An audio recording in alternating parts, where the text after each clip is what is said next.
to the MHS Cyber Studios. Tyler Bennett alongside me, head football coach Keith Houston. Coach, pretty busy week last week with everything going on with not only the actual West Memphis game itself, but also some things we did with St. Jude as well. Overall, with the St. Jude visit, the fundraising, what was your impression of the week? I thought it was amazing. You know, it gives our kids an opportunity to see something different and on the other side of sports, and get a chance to go over to the St. Jude's Hospital and see how special that place is and see all the amazing things that they get to do for some individuals that have some really bad circumstances going on. And it just, you see a different side of life, and you stop taking the small things that we take for granted each and every day. It gives you a different mindset after seeing that. I thought it was really great. I thought the support was amazing as far as the fundraising part of it. And, when you get to have a fundraiser for something of that magnitude, it's always special. The actual game itself ended up coming down to the wire. Your guys, again, as many injuries as we have, still able to come out strong in that first half. West Memphis makes some adjustments in the second half. First ever time this game went to overtime, just coming up 1 point short. What can you say about your guys' performance? I mean, after we got done, I told them they had nothing to hang their heads about. I thought they played hard all night and continued to fight.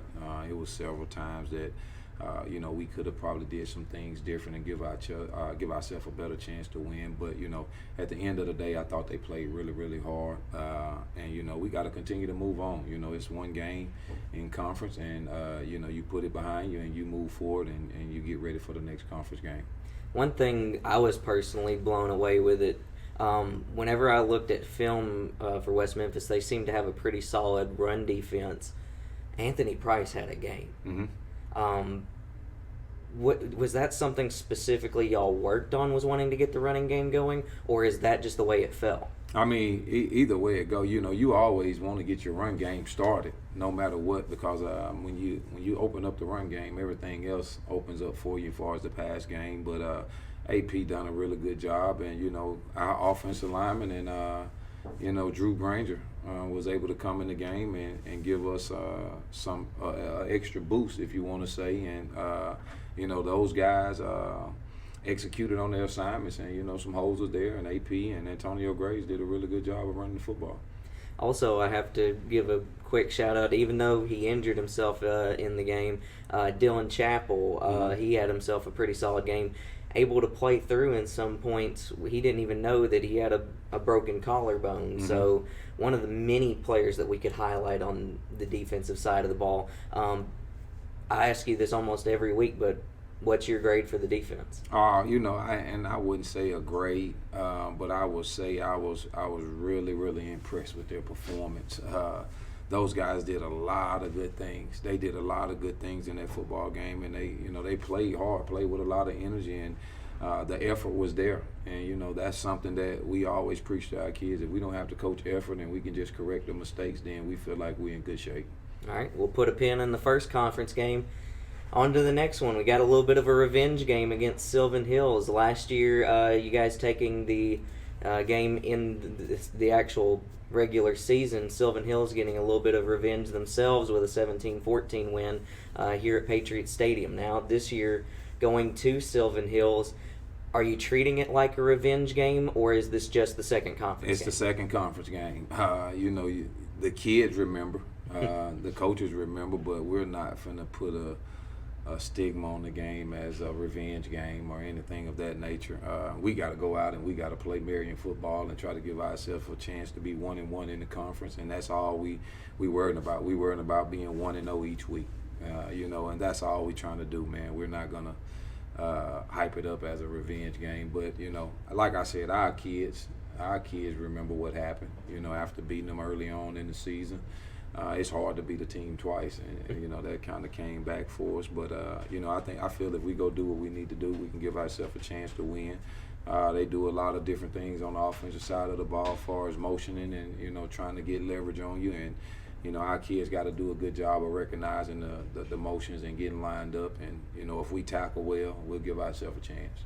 We're almost to the midway point in the season, so I feel like this is a pretty good time to to ask a question like this, who's one player or as many players as you want to in your mind that have made the biggest strides and changes from the beginning of the season to where they are now? Well, I'm going to go with the special teams guy, and it's going to be Dylan Pierre.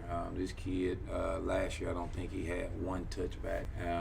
And this year, he's getting, quite a few a game. So that just helps our defense, making somebody have to drive over 80 yards to score. And we telling our kids it's a race to the end zone, and every time he kick it in the end zone, we better be trying to see who can get there first.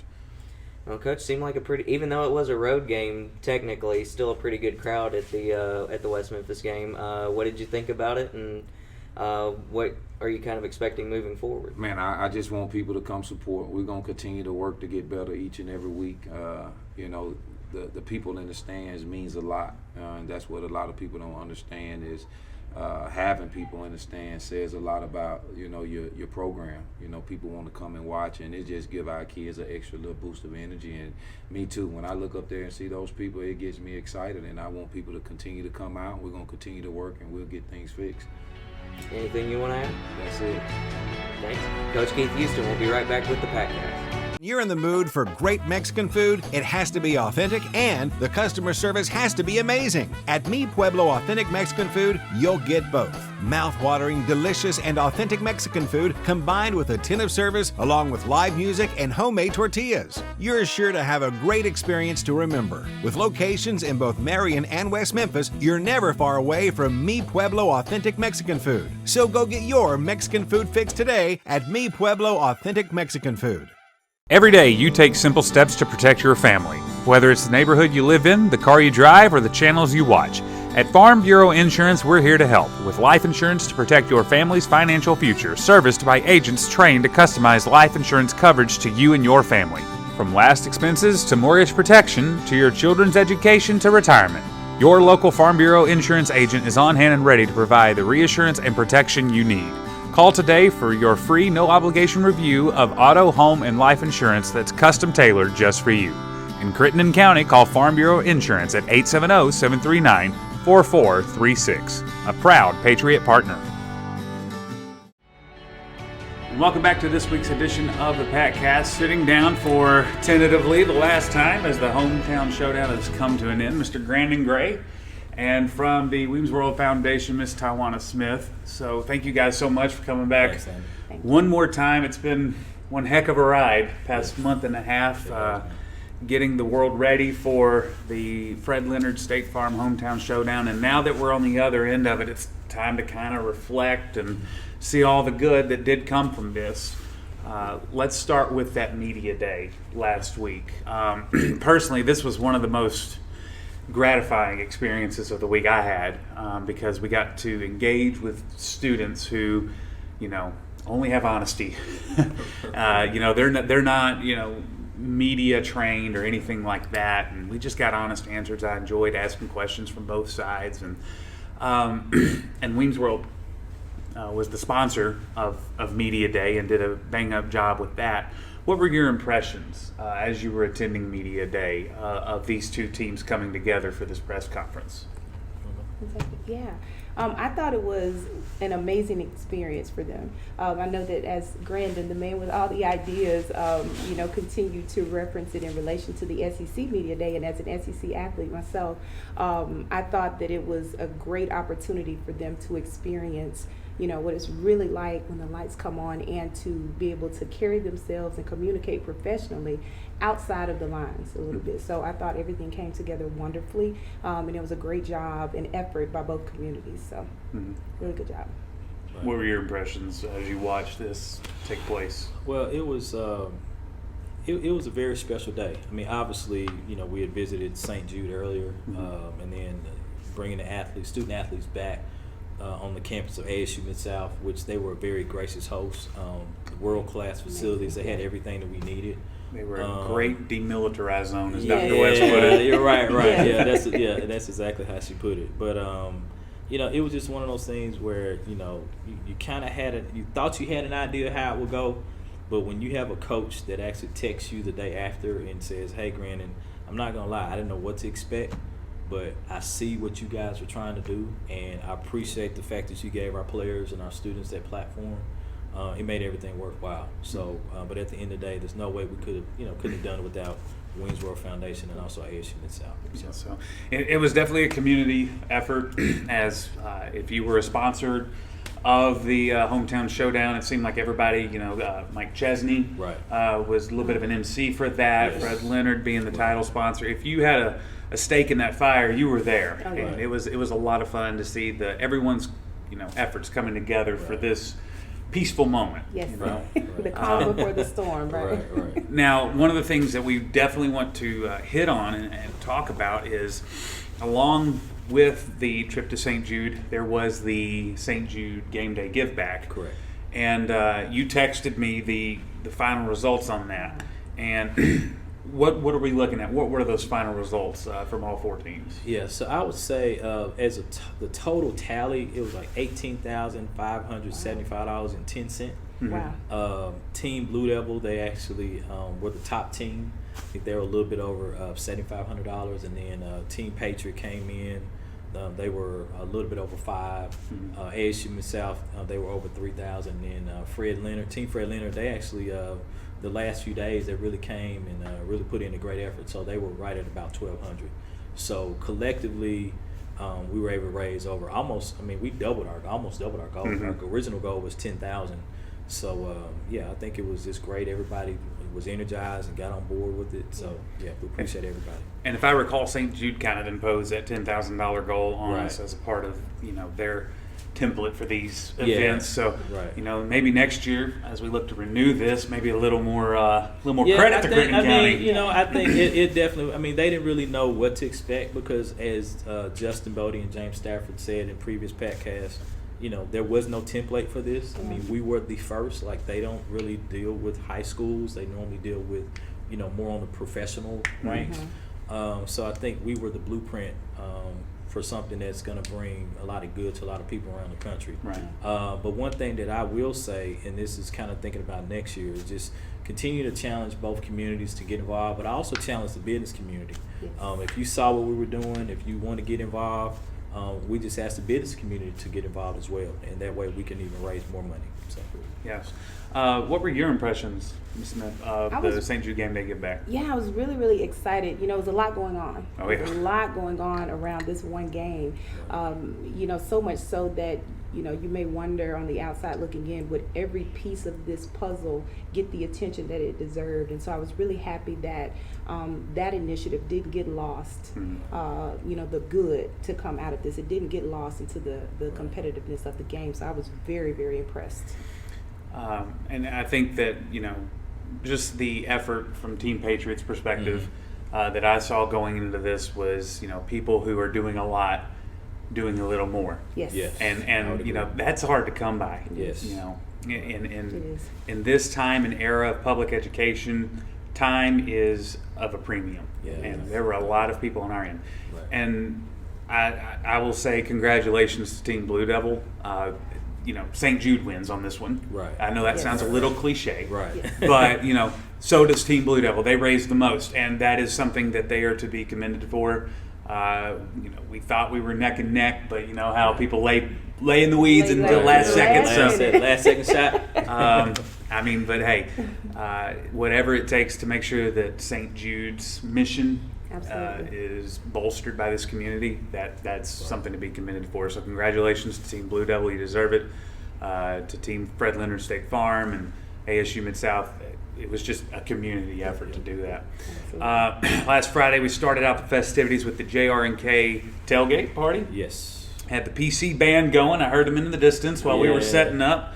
I believe I heard Bruno Mars. I didn't hear my Boys to Men, but that man came a little bit later. Right, wrong place, wrong time.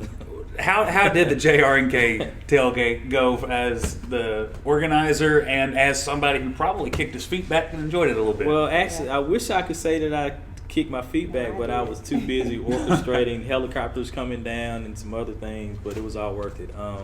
Just the feedback that I've gotten from the community and our stakeholders and sponsors like Wings World, Athletes Nexus, the feedback has just been tremendous. I would say we probably had about 50 plus tents out there. And I think even Tawana said, man, it reminded me of my days back in the Grove. Right, at Ole Miss. In Ole Miss. Nobody tailgates like Ole Miss, right? Yeah, so we're trying to get there. Yeah. So, but as far as like the music, PC band, they did an excellent job. I think they had something for everybody. The food was tremendous. I mean, people were they were giving away tacos and hot dogs and hamburgers, homemade salsa. I mean, you literally didn't have to eat dinner. You could have just came and just feasted off of that. And then as far as when the game started, to me, one of the highlights was Miss Mackenzie West and her young student colleague Abby Blankenship. And they did the coin toss and they did the game ball. Walked out there on the field and got their recognition from both crowds. That was a special moment for me. So one of the images that I think will stand the test of time from this game is those two ladies with Principal Gary Jackson. Exactly. And in the background is Marion's band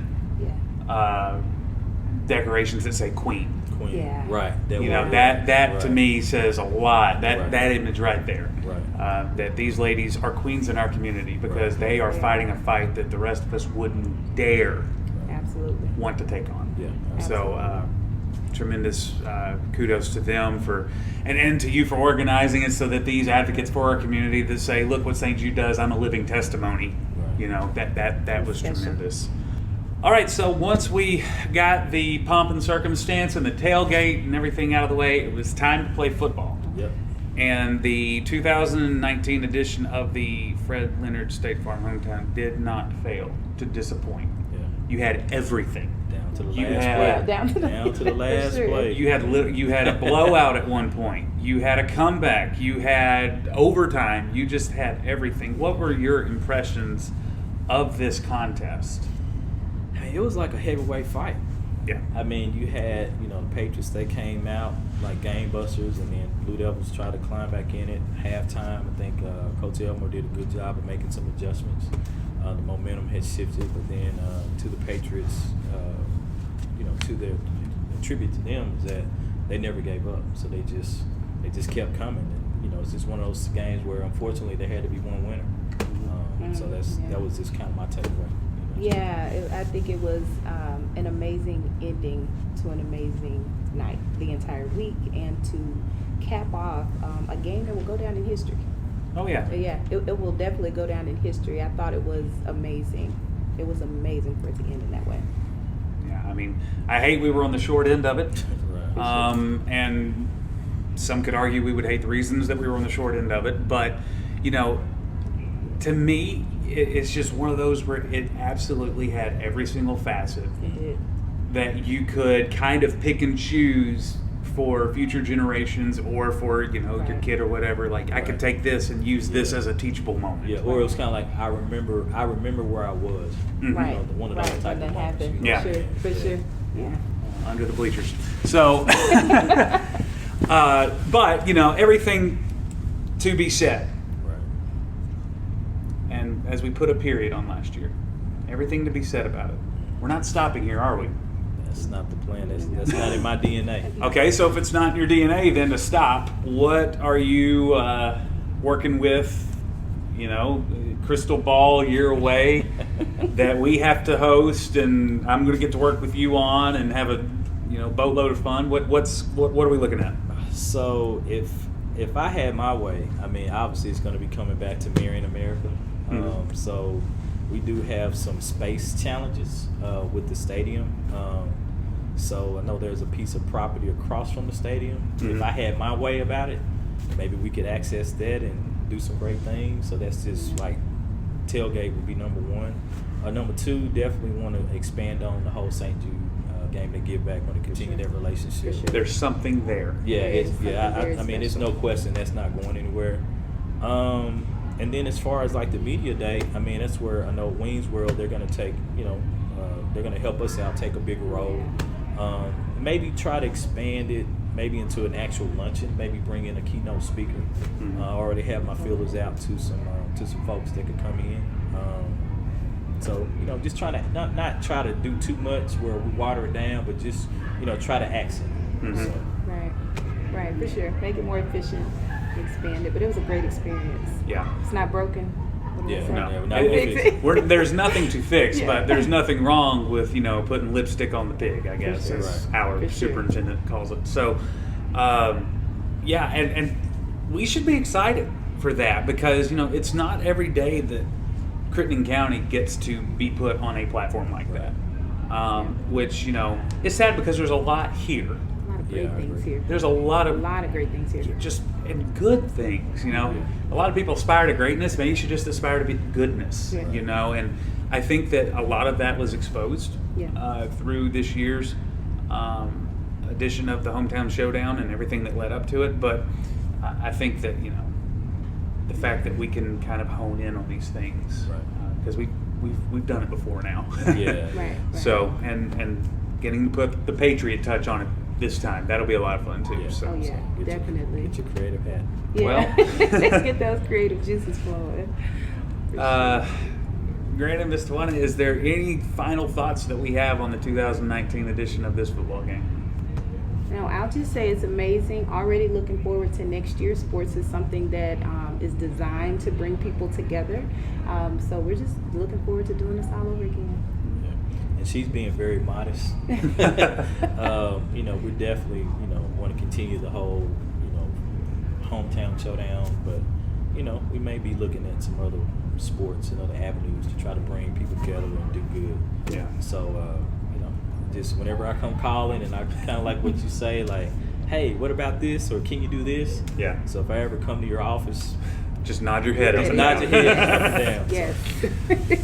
Well, you've got the track record, and I think that is a huge testament to just your passion, your heart for seeing this community rise to be the best that it can be. So hopefully we can continue that upward trend. So we will look forward to hosting the 2020 edition of the Hometown Showdown, and we will definitely look forward to bringing all of that comes with it to Marion next year, with our distinct and hopefully unique flavor to it as well, and hopefully we'll see Patriots on the right side of this. Right.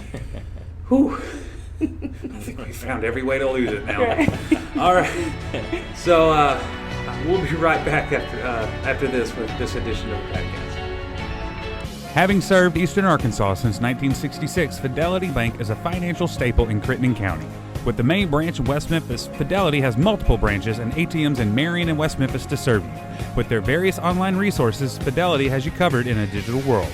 With Secure Lock, you control your debit card usability. With their website and mobile banking app, you can do all that you want, including mobile check deposit, bill pay, money and external transfers, mobile alerts, and more. Check them out at fidelitybanker.com. Member FDIC, Equal Housing Lender. A proud Patriot partner. When you want hometown health care, you want Marion Minor Medical. A proud Patriot partner. And welcome back to MHS Cyber Studio, sitting down with head volleyball coach Lisa Beasley. So far, Coach, a pretty good start to the season. We're about the midway point. We're starting the second half of the conference schedule. Only 2 losses on the conference schedule so far, and you get them in the second half of the season. So I'm excited for that. But we'll start with earlier in this week. We had a pair of wins over Wynn and Nettleton. Landon and I were saying it as the game was going on. It just looks like they're having fun out there. Have you noticed a difference between the start of the season to now? Oh yeah, we've cleaned up our game a lot. We're making a lot less errors, which has really helped us a lot. And just last night, watching us play from Monday night to Tuesday night was just great. The energy we brought Tuesday, the enthusiasm. And we played consistent, and that's what we need to do. And I've been really proud of how the girls have performed. I know when you were practicing in the arena, I just sat in on a little bit of the practice, but I noticed y'all working on those errors, especially like with the service errors. Yes. And there's been a lot less of them, I have to say, since then. We serve pretty tough, and so we're going to make errors because of how tough we serve. It seems like they come at the most inopportune time, so then that's frustrating for me. But I've got to just, take a step back and remember that we do serve tough. That's one of our strengths, and a lot of coaches, anytime I talk to them, like, just serve like you've been served, and so I got to realize that as a coach, I don't need to bite their heads off just quite so quick because we are serving tough and they're hard to handle. And so they're real proud of that. Also, we have Cersei on Thursday, traveling to Cersei, but also next week we have a trip to Jonesboro scheduled up. So the trip to Don Riggs Hurricane Gymnasium, it's a place that's kind of given us some trouble over the years. What are you going to tell the girls pregame before we hit the court? Well, at this point in our season, we have nothing to lose. They're undefeated in conference. They're ranked number 1 in the state. They're ranked number 1 in our classification. They're the defending state champions. So it's going to be our homecoming week, and that always kind of brings, a little less focus for us sometimes. So I'm hoping that we can stay focused. And, I thought we battled with them here. We played them close. We'd go point for a little while. Then again, we'd make up some errors and let them go on a run. And with a great team like that, you can't give up that many errors. So I think that we have cleaned up our game. So I'm ready to see what happens when we get down there. One thing in any sport that you have to account for sometimes is sometimes players go down with injuries. We've had one with Deidriana. Some of the girls that have stepped up in her place, though, like Kiara Ledesma, like Madison Keith stepping in and having some roles. What can you say about those players that have kind of stepped up in that role? Oh, I'm super proud. That's one thing we talked about when we first met was our depth and our bench. And Madison was starting out in practice in July, was going to be our starting libero, and she went down with an injury and has come back and been playing super well. I mean, she's just a great defensive player. She communicates. She's very vocal, and that's what we need, and that's one of the things that we were lacking from last year was just being vocal on defense. And Ledesma, gosh, she's gone in on several different occasions and just, she never disappoints. She keeps the ball in play. She makes big plays at times. She's just a playmaker. And obviously, we discussed this earlier. Cora Wilson has just stepped up and been huge for us, especially since Deidriana's been out. And I think all the girls have. Camille's had her big games. Kirsten stepped up, and obviously, Anna Caroline is just Anna Caroline. I mean, she's just a beast. So. Speaking again of Kiara, she had 2 or 3 blocks earlier in this week against Wynn and Nettleton. I thought the house was going to tear down. I thought they were going to tear down the house or something like that. Yeah. Do we have an early candidate for fan favorite there, or? We've got a few, I think, on our team, and talking about injury, I wanted to go back. I forgot. We've got Camille Moncrief can just be an X factor too. She stepped up big in Jonesboro when we played here. She's kind of struggling with some knee issues, which so is Maya Bradley. Maya had a huge game last night, and if they're popping up at different times, everybody having a big game here and there, and so I'm hoping we can just put it all together collectively. And we're being able to get wins with just a few of them having huge games and everybody playing good. If we could just all step up and have that big game, maybe we'll have it next week against Paragould or Jonesboro. Like I mentioned earlier, first half of the conference season is over, heading into the second half. What's your report card for the team so far in the first half? I'm hard to please, but since we've lost to Mountain Home and Jonesboro, I'll give us a B. But I think that I've been very proud of how we play, and losing to those 2 teams are nothing to hold your head down about. I mean, obviously we've already talked about Jonesboro. Mountain Home is like the land of trees. They're all 6 foot or taller except for their setter. And going down there is always a difficult place to play. So I'm ready to get them down here. But they're well coached. They're a gifted team. So we'll have to be on our game. We'll have to play clean. So a B for the first half of the conference run. B plus. B plus. I like it. B plus. Yes. What will it take to get that A plus in the second half? The same thing I've been harping on all season: clean up our errors and just bring the energy, and consistently. I told them last night that sometimes we're like a roller coaster. We come out, play lights out first set, then come out the second set, dig a hole, have to come back and fight for it. And last night I felt like we stayed steady and we weren't doing all this. And if we can do that against the teams that have given us trouble in the first half, I think we'll be okay. If we make it to state, anything can happen once we get there. Oh, absolutely. So. I'll be the first to admit I didn't do that good of a job advertising the Monday game against Wynn. Even still, it seemed like the Patriot crowd showed out. It's a huge crowd. They also came at the arena. What can you say about these Patriot crowds so far? They're great. You can't say enough about them.